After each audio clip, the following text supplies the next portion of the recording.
Welcome to What Lies Ahead. I'm your host, Chris Ruffini, lead singer of the Long Island band Overthrow. On my podcast, I explore everything related to the hardcore scene with artists, promoters, and record labels. As always, please like and subscribe on all social media platforms. Today's guest, Gary Bennett, has played guitar for some of the most iconic bands in the scene, most notably the influential Long Island hardcore outfit Kill Your Idols. He also has had a stint with Sheer Terror and is currently writing a brand new album with Murphy's Law. Top of that, Gary is also part of Deathcycle, which we'll talk about.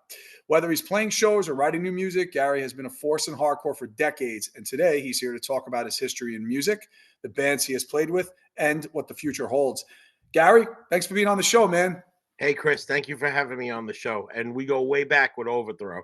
Oh, long time, man. Long time. Mid-90s. And I was fortunate enough to see Kill Your Idols' first show at CBGB's in August of 1996, I think, with Cause for Alarm and No Redeeming, I believe it Yes, was, right? yes, yeah. That's a landmark show, and Yeah. I think you guys might have been around first. Um, Overthrow, right?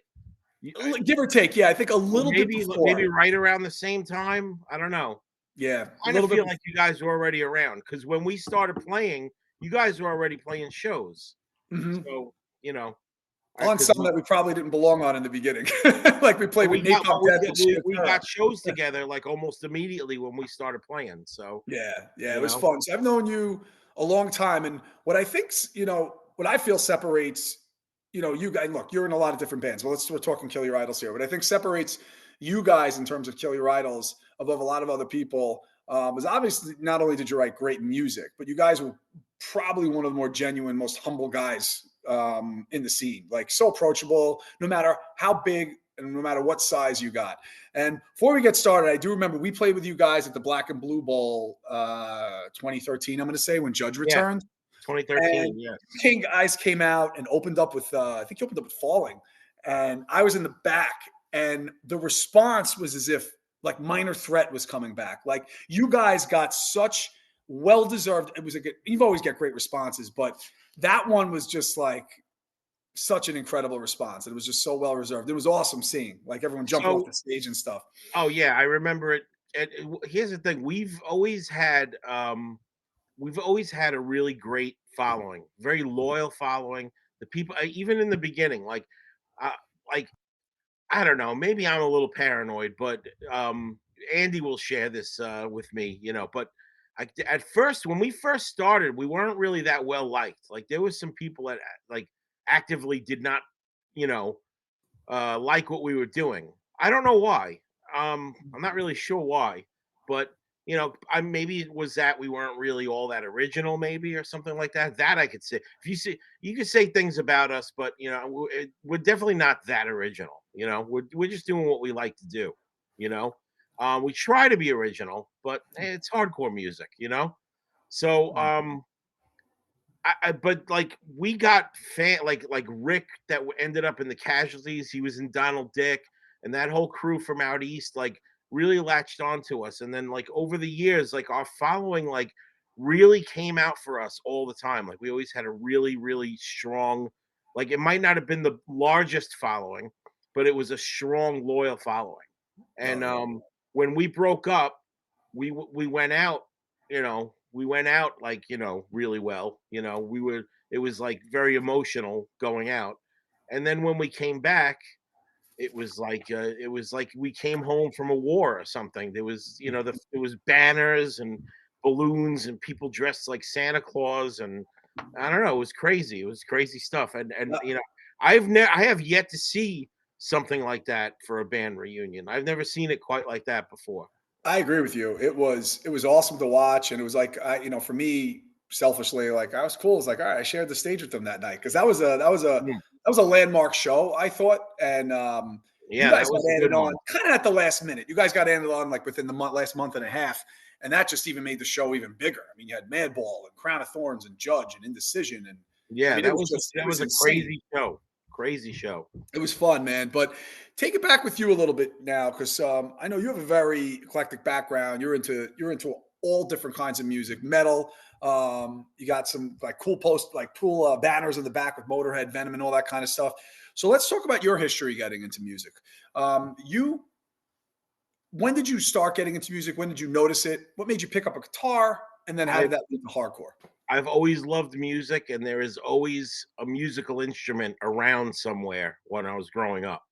My grandfather, my dad, both big music guys. My grandfather had like a vinyl collection, obviously not a punk collection, but he had everything from big band, a lot of country western.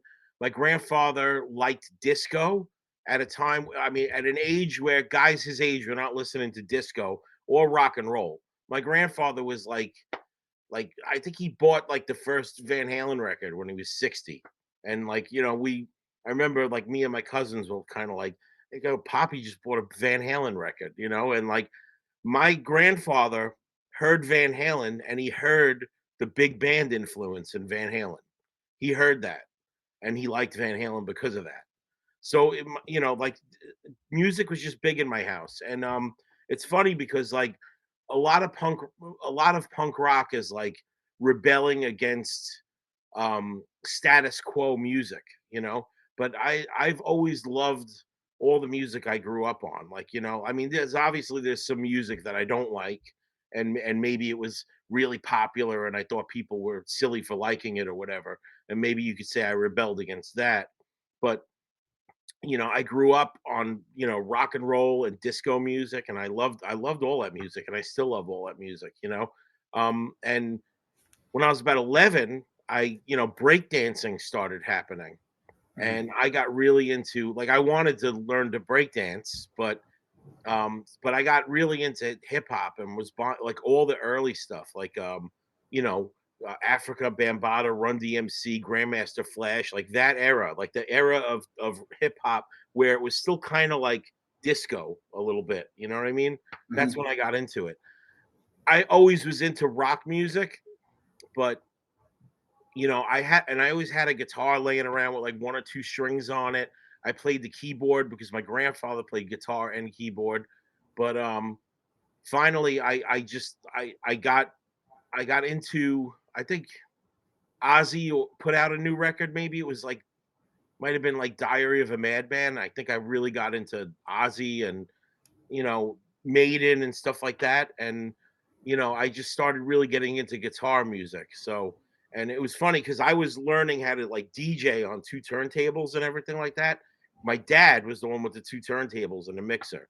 Ah, He wasn't into hip hop, but he owned that because he wanted to make tapes where he could end one song and go right into the next one, like they do on the radio stations. yep. So I started scratch DJ and all that stuff. My dad was like, "What the fuck are you doing on my turntables?" You know. Mhm. But I got into guitar and that was it. Like at first, guitar was like kind of just like it was cool to have a guitar around because I was so into metal. But eventually, I actually started learning how to play it. So Mhm. that's it. Like I've always like once I got, I mean, I was always into music, but I would say like once I got into like Metallica and Slayer and like that era of thrash metal Exodus, all that, that was when I really went wild with music. Like Mhm. I really got into like that whole scene. I identified with that, you know. Right. So and then quickly I got into punk because all those guys wore punk rock t-shirts, Discharge, Yeah. Misfits, Verbal Abuse, whatever, Minor Threat. So I was like, what are these bands that these guys are into? I want to hear that stuff. Mhm. So that's kind of like how it happened. And once I got into punk, once I got into Misfits, and I was like, Misfits especially, I was like really captured by that Legacy of Brutality LP. And I was listening to it one time, and I wasn't a very good guitar player yet, but I was listening to it, and I was like, these guys are not very good musicians. Like Mhm. they're catchy and they write songs well, but they don't play that well at all. Like they're terrible, but Mhm. it's so good. I was like, if Right. they could do it, I could do it. So Mhm. that's really what pushed me. I never took lessons or anything. Just How old were you about at that point? Were you a little 13, 14 maybe at that I would point? say like 13, 14, maybe closer to 15 when I actually started like really jamming with friends of mine and like getting together with like the one guy that had a drum set, Right. whether he knew how to play it or not. Like it was. And then, finally, like, the friends, I surrounded myself with friends that could actually play. One was a bass player that was a friend of mine that actually started Kill Your Idols with me eventually.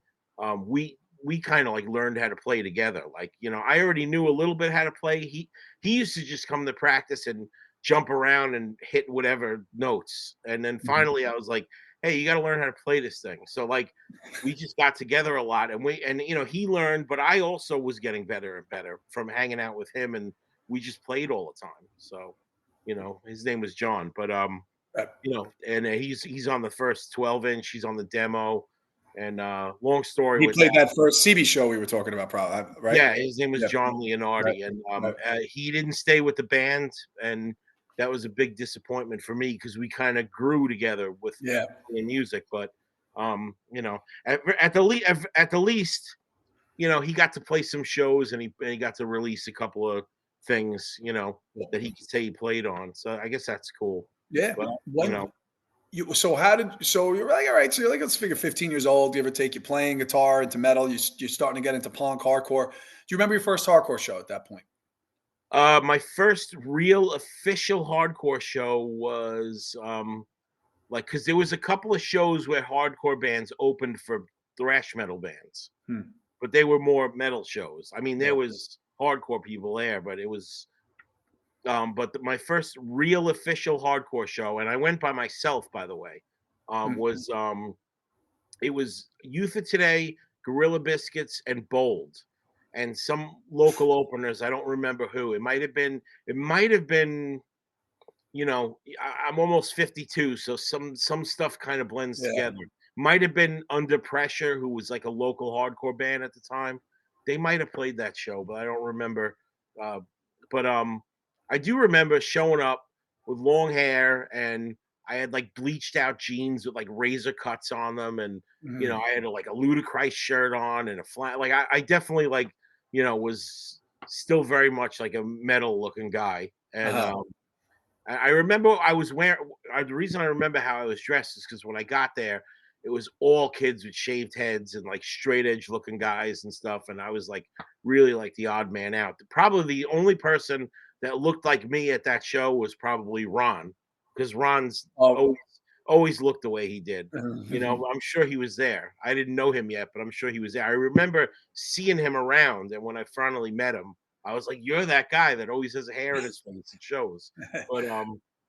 But yeah, that was the first official hardcore show, and I remember getting in the pit and falling down, and people picking me up off the floor and like asking me if I was okay, and I Yeah, was like, which you don't "Wow." really see at metal shows, right? Yeah, No, typically. that's not at metal shows. When you fall on the floor, people kick you.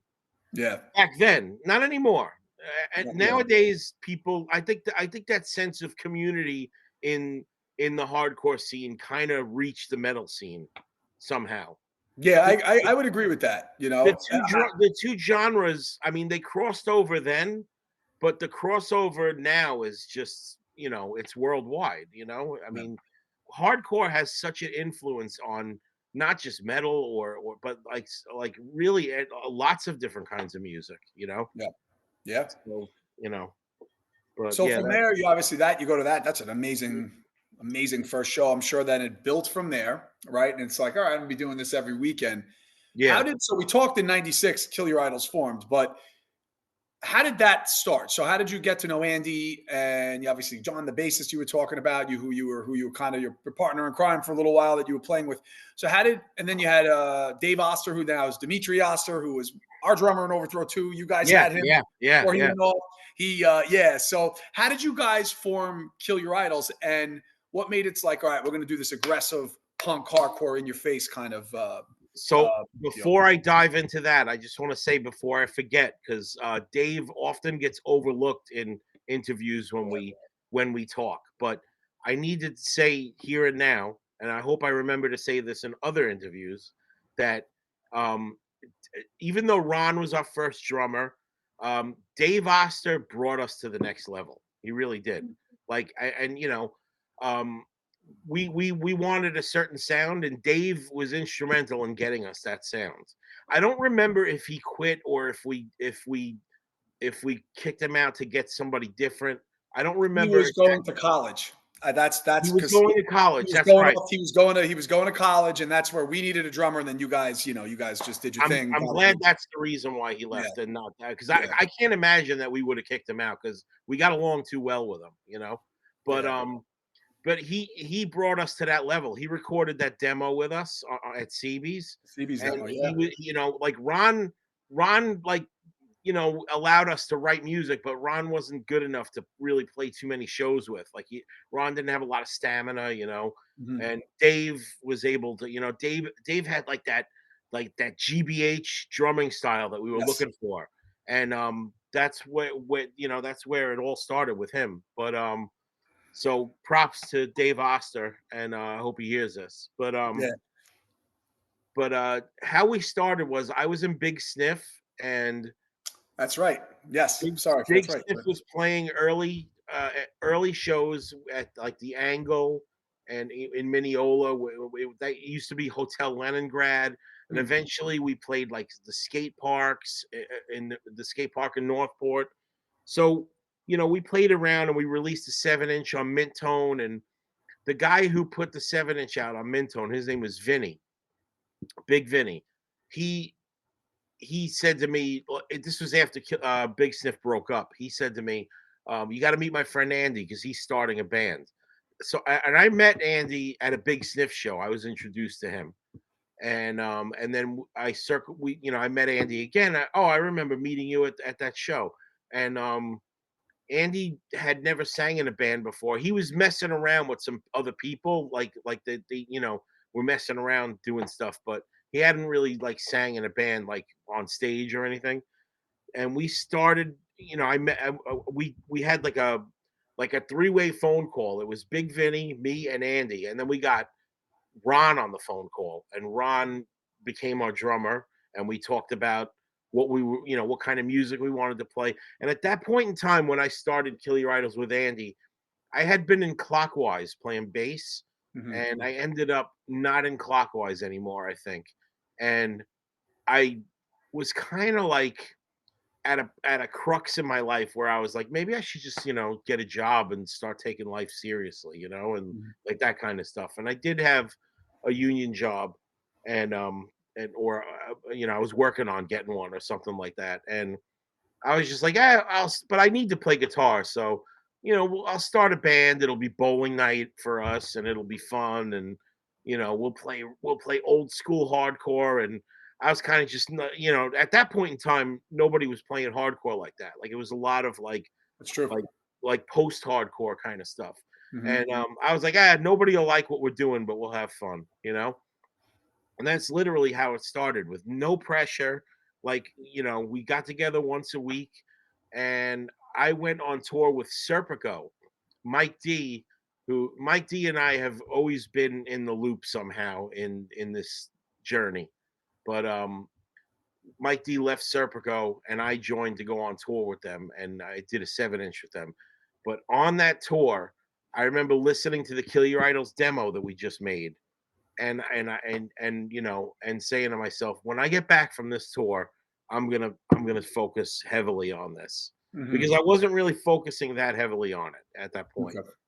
It was fun, but and I didn't in my whole wildest dreams I didn't even think I would end up on tour, but I ended up on tour with Serpico. So once that happened, I was like, I think I could do this. I think I could do this. Let me give this a try. So that's what I did. I came back and Andy was 100% on board, and we just focused. And you know, it really was magical how it happened. Like I'm a big believer in like the laws of attraction. Like if you think about things and Yeah, they're important to you, they come true. I agree with you. You know, Hmm. like if you set your sights on something, like even this house that I live in right now, I'm downstairs in the rehearsal space, but Hmm. Yeah, I see the upstairs, drum set too. Yeah. yeah, upstairs it's a decent, you know, house with kids running around destroying it right now as we speak. But yeah, it's like this house. Like you know, there was no way in hell I was gonna be able to afford to live in this house and you know, or a house. And Mhm. things shifted because my mind was so focused on it. And now we're here, you Yep. know. Yeah, it's And like manifesting things, and and I really I dig don't know. it. I still can't even believe it sometimes. Like I'm in this house 5 years, and I'm like, I can't believe I own a house. Like, how the fuck did I do that? Mhm. I had no money. Like, how did I get here? You know. Yeah, So it's hard work, right? yeah, Yeah, you it's know really what it takes. what So it is. and that's what it took with Kill Your Idols. It took a lot of hard work, and man, I give credit to people that do it and continue to do it, and it's their job because it really is a lot of work. It's not easy. It's not easy to be in a band as a job. The short time where we were touring constantly and on like a record release schedule, that was hard. We were living hand to mouth, and you know, it was very difficult. Well, yeah, that was the thing too with you guys. So like right after, the August '96 show, then you guys built from there. You kept going and going and going and putting releases out and touring everywhere. And your And sound, again, it's law of attraction. Andy yeah, and I used to sit around and we would listen to music, and we would talk, what imagine what it would be like to open for H2O. Imagine what it would be like to play with Sick of It All. Imagine what it right. would be like to play with 7 Seconds, or to do a split with a band, or just to have just to have our own records on a shelf next to records that we listen to. And all of that shit happened. Yeah. It all happened. We H2O saw us at CBGB, was like, you guys need to play our record release show. Is that the Like, Tramp show? Because when you yeah. were talking about that, and then you mentioned the Sick of It All show, I don't know why you've played with them, but I'm thinking, remember the Center Reach VFW Sick of It All show? I Oh, remember that. That you guys, it was you guys, it was oh you yeah, yeah, guys. yeah. Well, that That that was a good one. actually happened. We already had the wheels turning when that happened, but Mhm. um Sick of It All, we were on their radar though. Like they knew who we were. Like that's like the Sick of It All, those guys like pay attention. They're Yeah. not just like a big band, you know what I mean? Like Right. they pay attention, and they actually care. And Mhm. we were on their radar, and we knew them, and we spoke to them and stuff like that. And matter of fact, like, the first time we broke up, I got phone calls from, this is in like 2002 maybe, and then we went to Japan and we stayed together. But and we did the funeral record after that. But um, when we were breaking up, it was a low point, and I was the one that was breaking it up, and I got phone calls from, you name somebody, they called me, Yeah. guys from Ensign, people from like AFI dudes called us, and then like Lou from Sick of It All calls my house. I don't even know how he got my number. Yeah. Well, he's like, "Don't break up, man." And I'm like, "How the fuck am I?" Lou from Sick of It All just called me and told Right. me to break the band up. What am I gonna do now? I'm not gonna break the band up. So but that's how cool those guys are. And you know, uh it's crazy. Like I never like we did a split with Poison Idea, we did a split with 7 Seconds, we did a split with Good Riddance. Like Yeah. who gets to do things like that? You know, Yeah. like we get to do things like that. Why? Because that's all we fucking thought about was doing things like All that. about it. You Yeah. know, like Poison Idea. We're coming to the East Coast and we want to play with Kill Your Idols. Like, how the fuck did they even know who we were? Like, all Mhm. right, cool. Yeah, Yeah. you guys were super helpful too. I remember Andy giving me like, we were booking something one summer and he's like, here's a list of every name. I mean, he had names every state, everywhere, who to call, and it was legit, like every guy, like, and that helped us a lot. But you guys have so many releases, so many awesome releases too. So I know this could vary, Gary, from release to release, but how did you guys go about structuring your album track list, like the order? Like, okay, this one's definitely going to go first. This is second. This is a good one to end with. How did you guys go about that?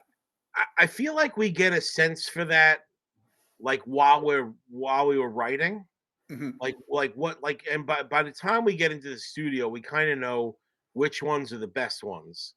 So see, the thing about recording a record in the late '90s and early 2000s is that was the CD era. So Yeah. you had to go in and record 40 minutes of or 45 minutes of music like that. Like if you were on a record label, that was in the contract. Like you had to record 45 minutes of music. Now, to me, hardcore record should not be 45 minutes. Mhm. You know, a hardcore record should be a half hour tops, Hmm. minor threat LP. You know, even Slayer, Rain and Blood, that's their best record. I know it's Yeah. not, I know it's not hardcore, but it's got a vibe of hardcore because start to finish, it's fucking brutally fast, and it's under a half hour. Yeah. They put it on one side of a cassette, and you flip it over, and the fucking music is on the other side. The only Mhm. other band that does that is Dead Kennedys. Did that with In God We Trust. They left the other side blank so you could Mhm. record your own music on it. Uh-huh. But they one side of a cassette tape, done, 20 minutes. That's to me, that's how hardcore should be going forward. If we ever record again, like we talk about it, but I don't want our release to be because now we're past CDs. Now we're onto streaming, and Yeah. really like, and you know, people still buy vinyl, but I'm kind of just like, hey, a hardcore full length should not be longer than 30 minutes. Yeah. If it's under 30 minutes, that's even better. You know what I mean? Like it should be all inspiration, start to finish, like, and that inspiration's done, and you're like, fuck, that blew me away. I want to listen to it again. But Right. I'm off track. But yeah, you had to record 45 minutes worth of music. So, in my opinion, we have some, you know, there's people that disagree with me on this, but in my opinion, we have some filler on those records. But we, you know, Mhm. maybe filler is a harsh word to use, but we would, you know, just do the best songs, and you know, then our records would go like this, you know, and then go up again, and then go down again, and then go up, and then you know, it should start and end hard. That's basically how we put the track listing Rather together. structure it. And like you said, and sometimes you too, like if you do play them live prior, you get like a feel too, you know, you're like, you're like, yeah, that always so I could help too, you know, and I've seen you guys, you know, because you know, back I'm just, you know, thinking back seeing you when we were before the releases would come out, you guys playing songs, and it's like sometimes you could tell bands that like this, all right, this one is one of the songs on the album. So how do you go about structure? Oh, go ahead, yeah. Well, I'm probably about to answer your question. They like basically if it ended up on stage with us, it was probably one of the better songs in our opinion. You know Right. what I mean? Like we Yeah. didn't play the songs that we were kind of like, ah, that one's all right. Like we wouldn't play those songs live, you know.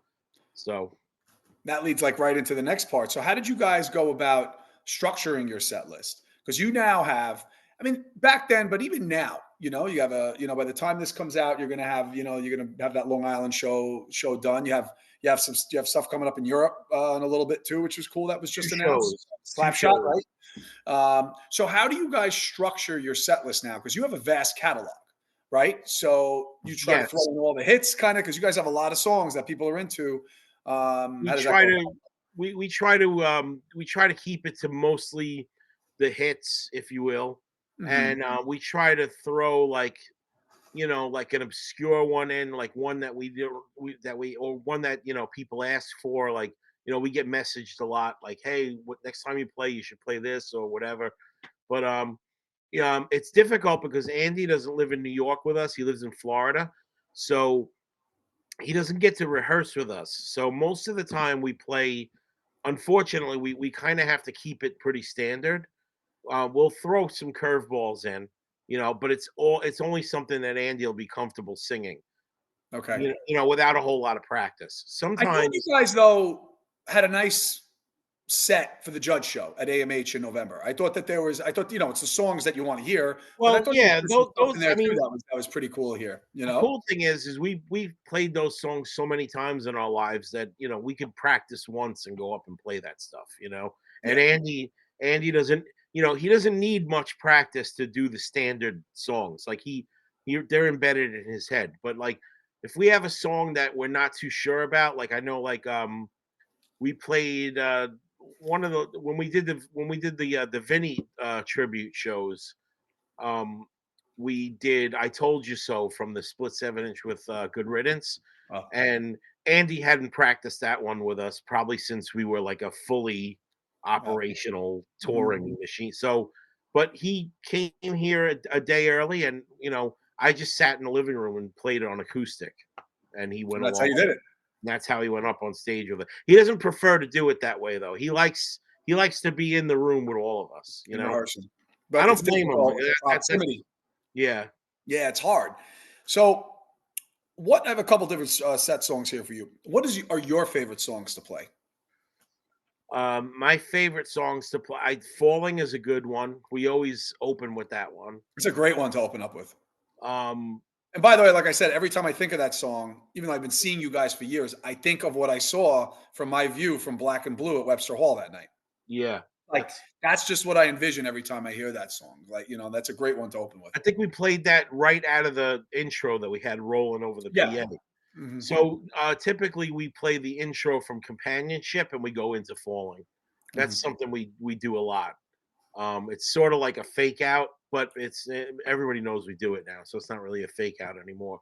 But um, I love that song. I love Funeral for a Feeling. That's a really high energy song, and like it's we have to be on our toes to play that one too. It's not an easy song to play. Mhm. Um, what's another one I like to play? Right Now is a good one. Those are my favorites. Can't Take It Away. Um, it's funny. I didn't write that song. That's one of my Oh, really? favorite ones to play.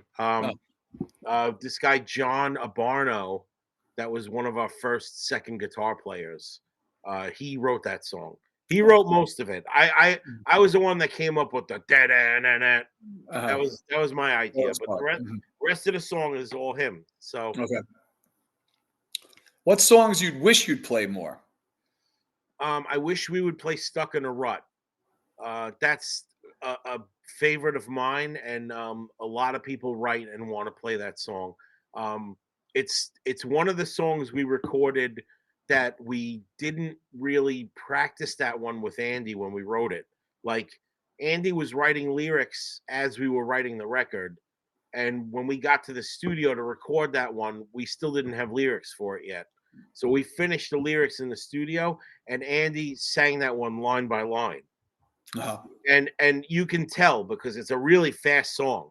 So because Yeah. he never really practiced with with us, we never played it live in the beginning, and it just never was a live song.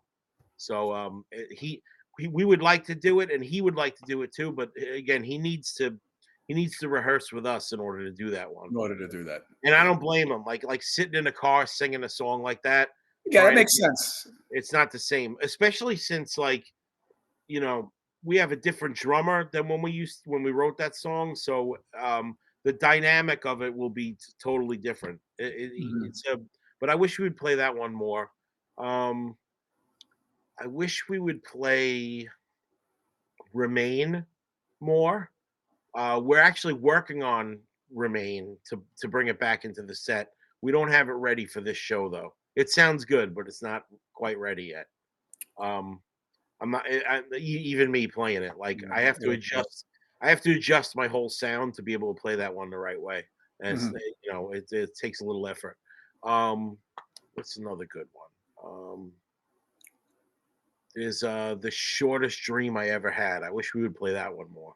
That's off Mhm. the split with Voorhees. Mhm.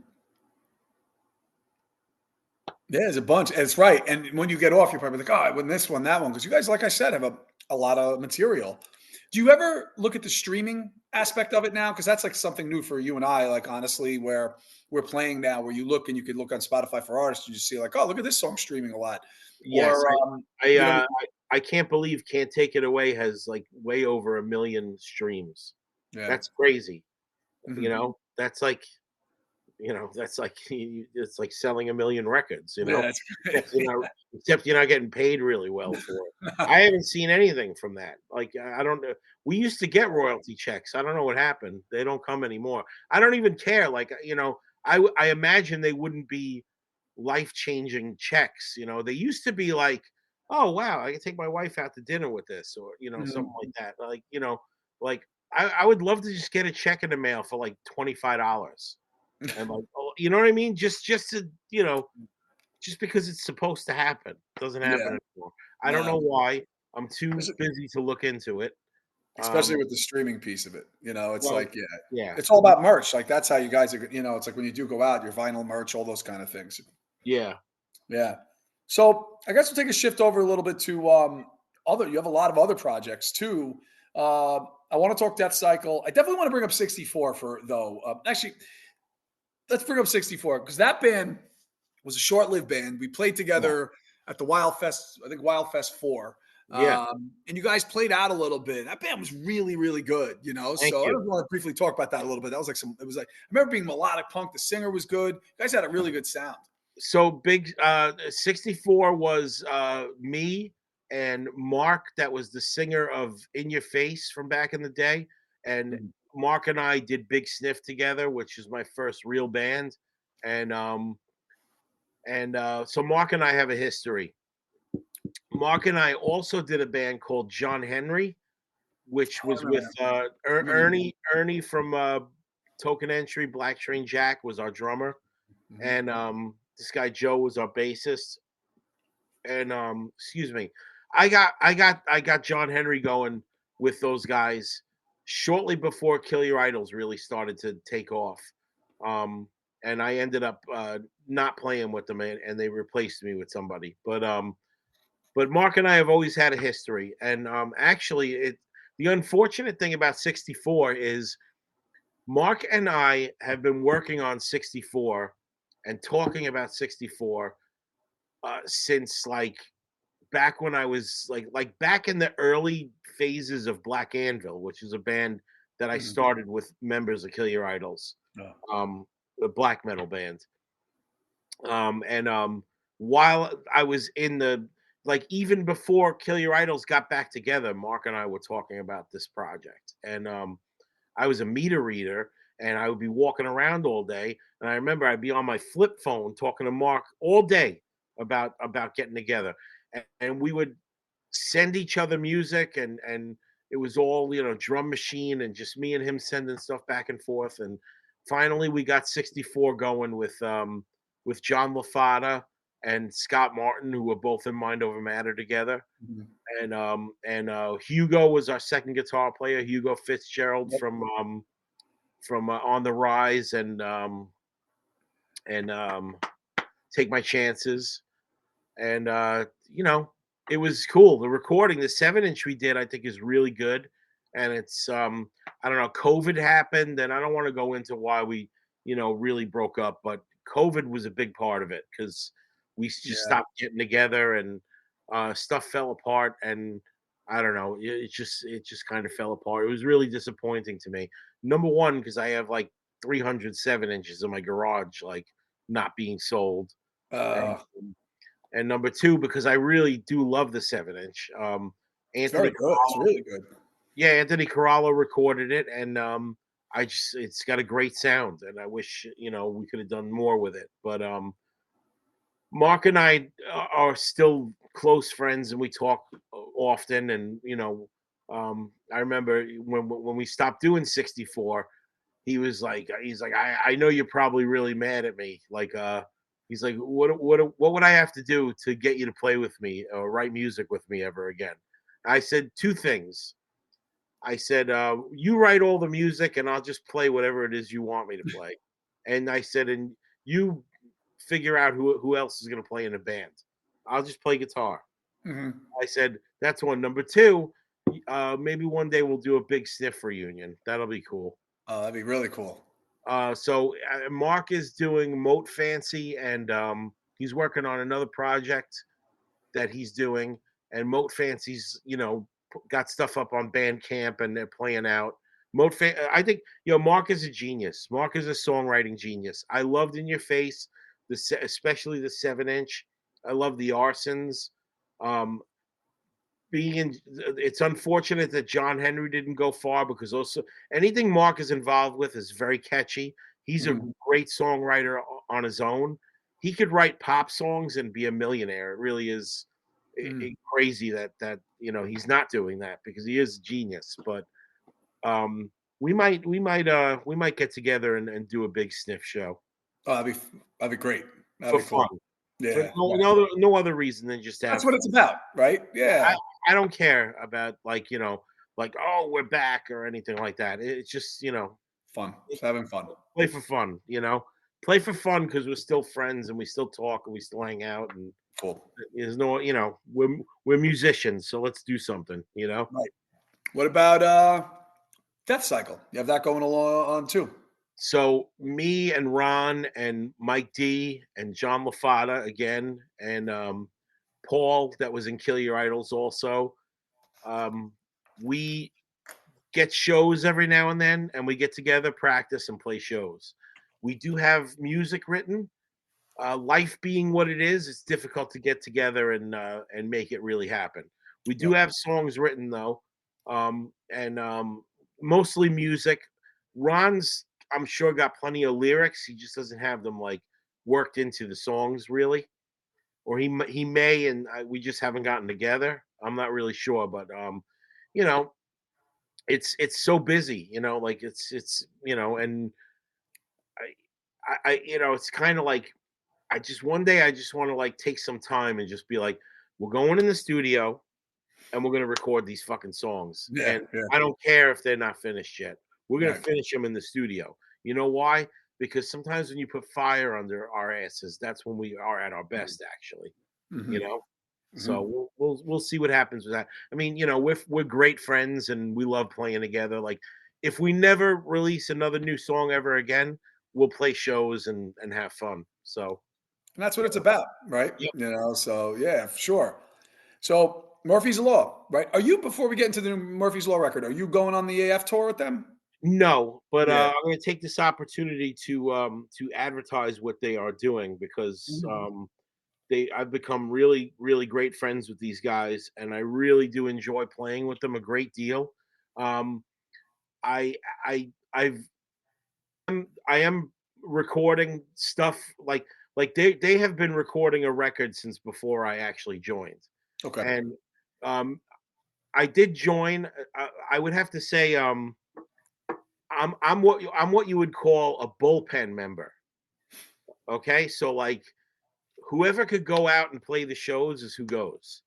And I'm not a guy who could tour, but I have played a bunch of shows with them. I played the one of the last No Effect shows with them.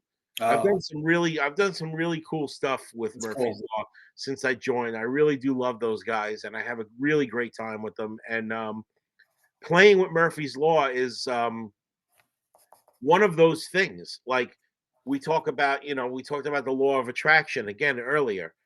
Um, there's many records I played along to when I was learning to play guitar. Okay, the first two Murphy's Law records are like my guitar teachers. Yeah. The first Sheer Terror record is a guitar teacher. Um, I mean, the first two Cro-Mags records are guitar teachers. You know, and I've gotten to play with all of those bands. Yeah. And like, I mean, who gets to do that? Right.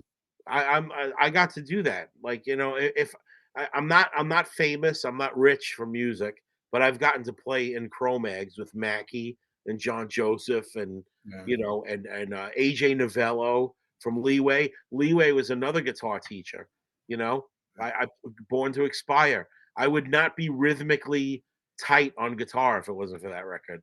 You Right. know, um, I got to play with Craig Sitari, Sick of It All. He was in Cro-Mags with that version, the John Joseph Mackey Yeah. version of Cro-Mags. Um, and again, I wasn't a full time member, but I've gotten to play probably like 20 shows with those guys. Um, and it's sheer terror. I don't think I would be where I am. I don't think Kill Your Idols would be where Kill Your Idols is without without me going through sheer terror, because I joined sheer terror in '97 and Kill Your Yeah. Idols was starting, and my first trip to Europe was with sheer terror, and I brought Kill Your Idols sampler cassette tapes from Blackout with me, a whole duffel bag full of them. But I got to Europe and people were showing up with our 12-inch and wanted me to autograph it already. Like, so Wow. people in Europe already knew who we were. That's And cool. and I was at the merch table every night. I was the kid. So I Hmm. was at the merch table every night selling merch. And people were coming up and talking about Kill Your Idols, and it was like I was like, holy I've never been to Europe before, and here I am meeting people I'd never met before, and they know who Kill Your Idols is. Like, it blew me away. And then, of course, MAD was like, yeah, we got to bring Kill Your Idols to Europe. We got to bring, and that's literally how it went down. I went home from that tour, came home. I think I toured the US for Kill Your Idols, and then soon after, Kill Your Idols did our first European tour. It's cool. And, you know, it's, like I said, if you think I focused on these things, like these are things I wanted to accomplish, and I've been in and out of sheer terror since '97, on and off. Whenever I could be involved, I'm involved. Paul has always said to me, like, even if you're not in the band, you're kind of in the band, so that's always cool to know. Yeah. I love everybody involved. The newest Sheer Terror lineup is a great lineup. Johnny Eggs is a close friend of mine, and it's a good lineup, and they're still out playing. But I'm having good fun with Murphy's Law. I've played some lead guitar on their new record. I've Cool. played I've written a couple of songs, but I've only recorded one song that I've written with them so far. I played all the guitar on it, and they're going out on tour. Like I said, I want to plug them because they're going on tour with Agnostic Front and Violent Way. That is a U.S. tour that starts March 13th and ends April 6th, and that's a lot of traveling that I can't do because I have a regular job and I got young children still. Hard, right? And then they're going out on tour with Total Chaos, and that is May 7th through May 30th. Again, I can't get that kind of time off from work, you Mhm. know. So I'm really bummed that I can't do. I wish there was a way to be able to do this and keep things going at my home. But you know, they have a roster of people that they play with, and um, Larry, that's in Kings Never Die, is one of their regular guitar players. Phil Caivano from Monster Magnet is another guy. Yep. Joe James from Inhuman, he's another guitar player. So I mean, those guys mostly tour. I can't do it, Yeah, but as much as they do. Yeah. the reason I got into Murphy's Law in the first place is because Brendan Poire, who's in Mean Streak from up in Albany, and he was in Sheer Terror with us playing bass. He jumped over to Murphy's Law, and then they needed somebody for some dates, and he called me up. So that's how I got involved. But I love playing with those guys. I love Monster. Jimmy's awesome. It's just Larry's awesome. Great time. I love playing with Larry. He's a good guitar player. Really good time. And then Mhm. I guess I should plug what I got coming up. Unless you want to talk about something else No, first. I was literally gonna. The next thing I was actually gonna get into is like what future projects So we're for playing. you and some of the bands they have. Yeah. So we're playing next Saturday with Silent Majority. Silent Majority is playing 3 shows. Hmm. March 7th, that's Friday. That's with the Movie Life and Crime and Stereo, Edgar and Inner Love. Then we play the next day, Saturday, March 8th. Silent Majority. Glassjaw was the mystery guest, no longer Hmm. mystery. Us, Standstill, who I love, 10 Years Out. Yeah. They're And another good one. 10 years out. yes, and then Sunday it's Silent Majority, Indecision, the Warped Weeble Wobbles, and Friends. Hmm. And so I'm not allowed to talk about the end Friends, but I think it might start with a V and end in a D. This comes out after the show, so it's It okay. does. This comes out late March. At that point, they're friends. People will know who those friends are. Yes. And and Family Dinner's playing that show.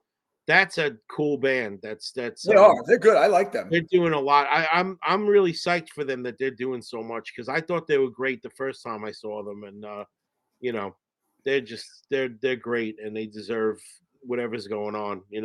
They deserve to do big things. Mhm.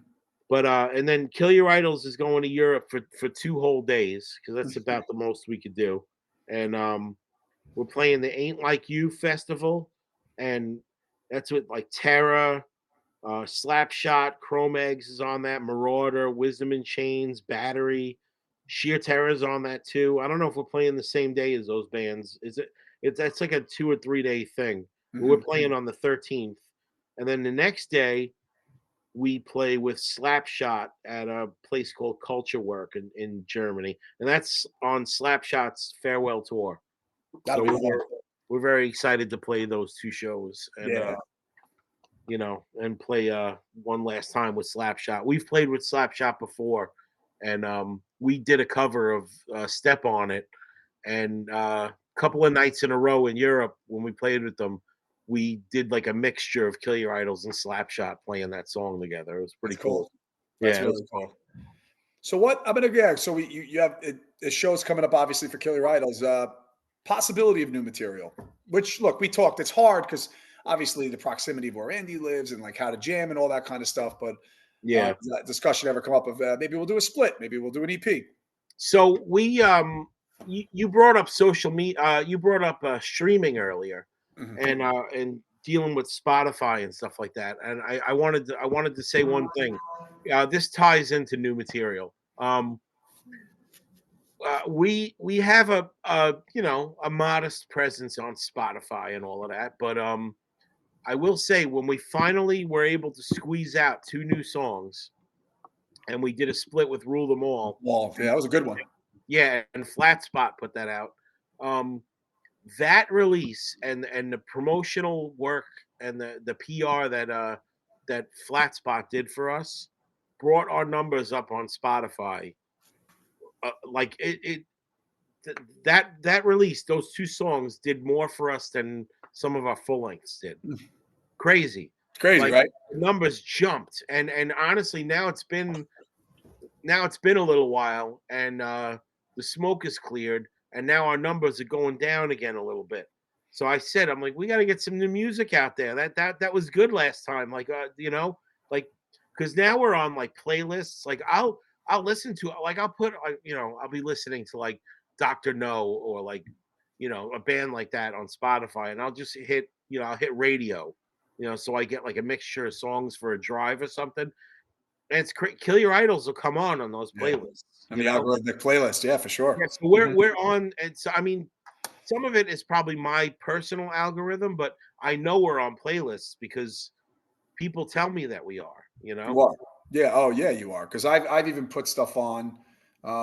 We were actually funny. So I was at my brother's house, and he's got a playlist going for the family's over and stuff like that. And you guys popped on. You Yeah. guys came on. There was all this different stuff coming up, and you guys popped on. Like he was just running it. So yeah, you guys for sure are on playlists. The cool thing is like I've experimented. I've put on like newer bands, like more current bands, like playlists, and we'll come on those playlists too.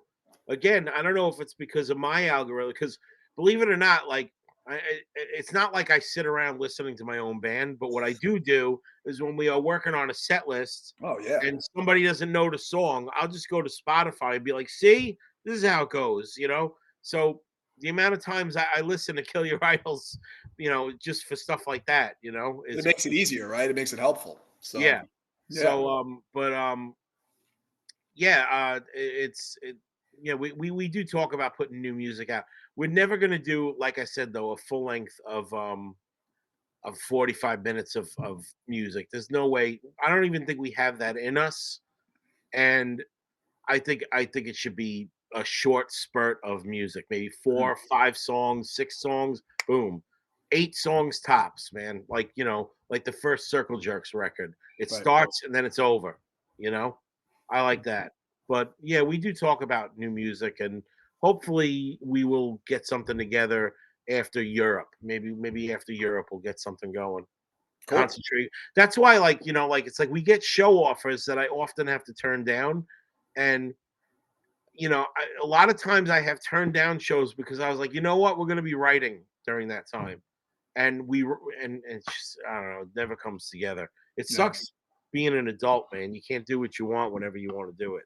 Makes things definitely go slower. Like, us, we're trying to, I mean, it's this album that we wrote or EP or whatever we're doing should have been out like 7, 8 months ago. It's life, right? It gets in the way. It's just life. There's stuff going on. The thing that sucks about that too is, and I know you'll be able to relate to this. Like you're waiting like 6, 7 months, like you said. it takes the wind out of your sails. Like you start to like as a band, you want to put the music out when you're feeling good about it. After 7, 8 months of Yeah, sitting on it, you're kind of just like you know, it yeah, takes the wind right out of your sails. I agree. Hopefully, like but you need that energy. You need that energy in yourselves Absolutely. to put out there into the world. Like I said, law of attraction. You know Yep, what I mean? you're So right. you gotta find some other way to get psyched about it. Maybe don't listen to it that whole time. Don't listen to it at all. I know as bands, when we record something, we want to hear it and see if everything is right. Just if you just don't listen to it. Listen to it when you know the next step is coming, and then you're like, "Oh, I forgot it was this good," and then you get psyched about it again. Yeah. But cool. I'd be excited to hear new stuff from you. Coming down the pike a little bit. So, what I did want to take a quick little shift and turn is talk about your son for one moment. Like it's really cool seeing on social media. Obviously you're taking him to shows and concerts, and he's getting really good at guitar. And he looked like he was jamming a week or so ago. You had him jamming on some Green Day songs and stuff. So yeah, we talk a Yeah. little about that. That's pretty awesome. Well, he's musical, and he's like his dad. He can play by ear, Mhm. and he got really into Eminem a couple of months, like maybe last year, or maybe even 2 years ago. Time flies. And what's that song? Dun dun dun dun dun dun dun dun dun dun dun Uh, dun. dun. Like I know you're talking. you know what I'm talking Yep, about, right? yep. My Shady, other right? son's Yeah. got like a toy piano in his room, and I hear that song coming out of the bedroom. I'm like, that's my dad's Donovan playing it. So he's got an ear like his dad, because that's what I literally used to do that. If I had a melody in my head, I would get on my grandfather's organ and play Christmas songs or whatever. I learned everything by ear. But yeah, he plays the violin. He could actually read notes and tablature, which I never could do. Wow, that's And great. he's in NISMA and all that stuff. But That's great. um, there's always a guitar around, so he started playing guitar, and he sits and just learns stuff. He either goes on the internet and learns the tablature, or he watches somebody play it. But he's getting together now with people that he actually plays in a band with. It's all girls. It's Marissa Dobbins' daughter, Ramona. Oh, It's Mark Blum's daughter, Kira, and our friend Jess is the mom's name, and her daughter. Oh, what's her name? Gracie. Gracie. Yeah, they just started getting together recently, I and saw that video you posted them jamming. That was great. they're very cute. They get together and Yeah. they play, and they mostly just like talk a lot, and I'm just happy he's hanging out with people, and see That's video all that games matters. 8 hours a day. You know Yep. what I mean? But like, but yeah, but like, so he's been getting more and more into it, and I don't know. I think this experience with the girls like really got him into it, because Ramona's a pretty good drummer, and when they get something going, it sounds good, and I think he's starting to feel that. He's Cool. starting to feel that feeling when you play with a band. You remember when you first started playing, what it was like when it actually worked, and you're like, oh, that's how it goes. Yeah, and it And you actually get it sounds like going. something, and you're like, Yeah, "Wow." yeah, exactly. It's and that's a feel. There's no way to describe that Right. feeling of locking in. And I think he enjoys hanging out with them, and he's listening to other music that they're turning him on to, which is good. And vice versa, I think. But lately he took a turn, and he's really, really digging in. Like he's Cool. really starting to dig in now. He's starting to dial it in. Like he knows a little bit more how the guitar works, as opposed to, he used to be like, why isn't this working? Oh, the volume is all the way down. Like whatever. Like now he knows how to work the guitar. And he's really having a good time. He auditioned for the jazz band at school, and he got in. That's great. And I hear him practicing constantly now. He's always practicing. So I'm psyched. I was hoping he'd learn to play drums. This way I could jam with him. But whatever. Yeah. I have enough guitars and equipment around here for him to get into. So that's cool. That's awesome, man. That's great. I'm very proud of him. Yeah, and that's great. He's what you said. He's 12 years old, right? So He's yes, 12. When I was 12, I couldn't do half the stuff he does. Like I when I was 12, I still had a guitar with one or two strings laying around, and Mhm. I could play like Star Wars with one finger up and down the neck. Da, da, da, da, da, da, Actually, when I was 12, it was an acoustic guitar. I couldn't even play the guitar this way. I had to lay the acoustic on my lap and play it with my thumb because I wasn't big enough to reach over it. To reach over. So he's light years ahead of where I was at 12.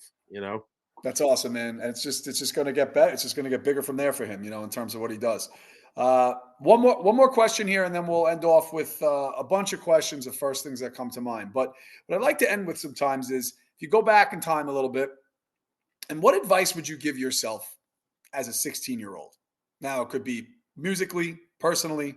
What advice, if you think back, if you ever that you could give? Um, as a 16-year-old, I would give my. I don't regret much, but I would tell my 16-year-old self, be a little more patient and don't get discouraged because again, the more you focus on something, the more likely it is to happen. And it Mhm. might take time. Like right now, um, I'm 52 years old. There's still things I want to do. I still got something to prove. Yeah. And life gets in the way. But what are you going to do? You have to be in the moment in life. So whatever it is that's holding you up might not necessarily be a bad thing. It might be good things like your kids and the journey that your kids are on, and you know things with your family. Like you can't there were times in my life where I wasn't in the moment for things like that. And I'm learning to be in the moment for those things still. And I would tell my 16-year-old self, like, hey, get on that train before you start having health problems and stuff, Mhm. because you're not going to be here forever. Mhm. So Yeah. just be patient and have fun, you Yeah. know? No, that's absolutely, man. I don't regret much else. I don't regret many choices I've made. Like I said, I've gotten to do so much cool stuff, and I have so much to reflect on. That's great, and Sure. not just me. Everybody else that's on the journey with me. But these Yeah. guys I play with, they're my best friends, and we've done so much cool stuff together. It's crazy. It is, and more to come, obviously, with some of the stuff that you just announced, obviously. Yeah. All right. So a bunch of questions here. First things that come to mind. Um, Top three albums of all time. Oh, that's a question I don't like to answer because I answer it differently probably every time. But Mhm. top three, Yeah, three albums. three. Hmm. Doesn't have to be hardcore to even make it more confusing. Well, all right. Led Zeppelin, Physical Graffiti. That's a really important record to me. Um, mm, Sheer Terror, just can't hate enough. Yeah. That's an important record. I love Mhm. that record. You're only giving me three. There's like 300. Yeah. You're only giving me three. Mm, Black Sabbath Volume 4. No, Black Sabbath, Sabbath Bloody Sabbath. Black Sabbath. Cool. And three totally different styles of music. Yeah, Your favorite tour you have ever been on? my favorite tour I have ever been on. That's a tough one too, because they were all pretty fun. Um, you know, the last time Kill Your Idols went to Europe, we only went for 6 days. Well, it wasn't the last time we went to Europe. We went for like two shows recently, and then another one show very recently. But in 2006, we had that was a good one for me because it was only 6 days and we were home quickly. Mm. And just when it was starting to, it was like just when it was about to be like, oh, I want to go home, we went home. So it was kind of cool. Wow. Um, that's not a good one though. I'm trying to think. We've had crazy tours. I don't know. They all blend together. Tour with we Oh, I got an answer. We toured with 7 Seconds. Oh, that's amazing. What Yeah. could be better than that? Yeah, that's You know, amazing. we toured with Good Riddance. That was a Good Riddance, Good Death by bands. I like Stereo. good bands, That yeah. was a great tour. That was a great tour. Yeah, that's a great one. So now back old Long Island venues here. PWAC or Deja One? Uh, oh man, that's hard. I'm gonna say Deja One. I loved Mhm. PWAC, but we had some really, really great shows. Deja One was fun. I have It was good a good memories spot. from Like, Deja it's One. It like was a good spot. really good spot. It was a Yeah, good spot. It was well lit. it was. Yeah, like system. It was. I remember I had Christian McKnight on here, and we were talking, and Alex Yeah, from Crime and Stereo. I didn't go to it, and I remember at the time, like System of a Down played there, and so I'm like off Wednesday night one night. dude, Clutch played there, That's and right. yeah, they were mad they didn't get paid or something like that, or like it wasn't a very well attended show, Mm. and they got mad. And I think they unloaded their chemical toilet on the property or something like that. That Jesus, wasn't very nice of them. not at Um, all. as if it's the venue's fault that they didn't draw, you know? Right, right. I love You that. know, Right. but and Fugazi played there. Who could forget that? That was amazing, you know? Mhm. So I didn't want to put CBs in here but Wetlands or Coney Island High. Um, we've played better shows at Wetlands. Mhm. So I'm gonna say Wetlands. We played a good one with you. You guys breakdown. I think Floor Punch. I remember. I think That was at EGH. Conan. That was at Wetlands. Conan? Wetlands. And Yeah, that was at Wetlands. Right, yeah, right. yeah. I think EGH played it too. Everyone gets hurt. It was like a very yeah. It was a cool show. Yeah, we played Wetlands a bunch of times. I think I'm pretty sure I only played. I might be wrong about this. I think I only played Coney with Sheer Terror, but Yeah. I don't know. I liked Wetlands. Wetlands was fun. Okay, so Did you two. freeze? Oh, there you go. You're moving again. Yeah. Favorite show you went to in the late '90s? Favorite show I went to in the late '90s. Oh boy, that's another hard one. There's so many. Um, favorite show I went to in the late '90s. Oh, Fugazi at PWAC. That was a cool show. Yeah, there you go. What did you listen to last? I listened to Doctor No, Oh, Doctor No, and Ludacris okay. in my car the other day. You Or guys have played today actually. you so not only Kill Your Idols, but you have been with Cro-Mags, Sheer Terror, Murphy's Law. You've played with so many different bands. Has there a band though that with those bands, because you've shared the stage with many bands, has there a band that you wish you played with, sharing a stage with, in terms of a show? Oh, that we shared a stage with. Yeah, like you were able to, because you played with so many different bands, probably so many different shows, so many different tours. Dude, Or a band you have never had a chance to play with on a show. the thing is we've gotten to play with Kill Your Idols has gotten to play with. This is just Kill Your Idols. We've gotten to play with Agnostic Front, Sick of It All, 7 Seconds, Poison Idea, um, Fugazi. We played with Fugazi. That was Oh, cool. crazy. Um, oh wow, Slapshot, TSOL. Oh no, we didn't play with TSOL. We saw them on tour, but we've gotten to play with a Veil. Um, we got to play with Easy Action, and we got to play a Negative Approach cover in front of John Brannon, Hmm. and so that was pretty outstanding. Yeah. He was all about it too. He liked it, so that was cool. Um, would have been cool if he came up and sang it with us. He didn't though. Mhm. We didn't tell him we were doing it. He just saw us do it. Uh-huh. Um, we've gotten to play with so many bands, like, and even like I mean, like Kill Your Idols and Sheer Terror have both played festivals that Slayer headlined. That's You great. know, so Yeah. I'm trying to think of like who I would have liked to have shared the stage with. I don't know. Um, the Clash, that Mhm. would have been cool. You Yeah. know.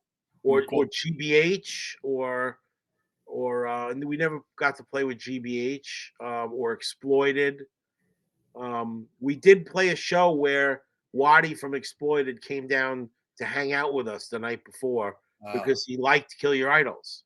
Hmm. And we couldn't understand a word he was saying because he's got that accent, but he bought merch from us and had us autograph records for him.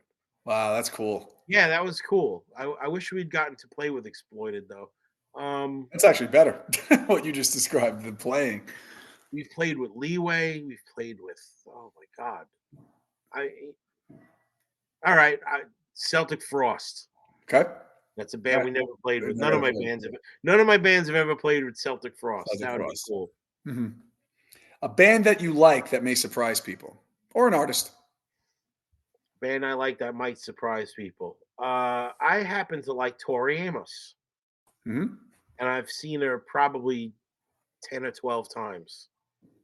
And my I have wife too, saw actually. I saw her at Jones Beach. Hmm. I was there. Yeah, I've seen her. I Hmm. was there. That was years ago, right? Or was it It was recent? her and Alanis and Tori. It was her and Alanis Morissette. Yeah. Oh, I wasn't at that one. Yeah. I saw her with Ben Folds at Jones Beach. Jones Beach. And I've been to see Billy Joel 3 times. Okay. Yeah. Playing a show or writing music. Um, I love playing shows, but I like the creative process of writing music. Especially now. I really do appreciate when I come up with something or somebody else comes up with something and we work on it and turn it into something awesome. And actually, I get to play my fair share of shows, so I really look forward to creating. Creating music. Hmm. Yeah. Most underrated Long Island hardcore band in the 90s. Oh, 1.6 band. Hmm. What about now? Or around this time frame? Um, there's there's a lot of hmm, underrated bands now. Fortunately, a lot of the new bands are getting the attention they deserve. Yeah. You know, some more than others, but you know, they're putting work into it, and they're you know, I feel like they're catching on. You know, Yeah. but Dead Last, I They're fucking good. love that band. That Yeah, they're band really is good. awesome. Scanlon's band, they're really Yeah. good.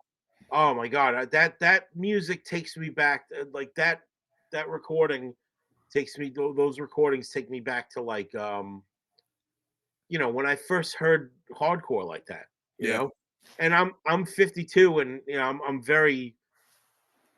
I wouldn't say you know, I'm probably a little critical, but like it just you know after a while it takes a lot to impress you. You Mhm. know, you come up listening to the music that really touched you when you were a kid. You know, Mhm.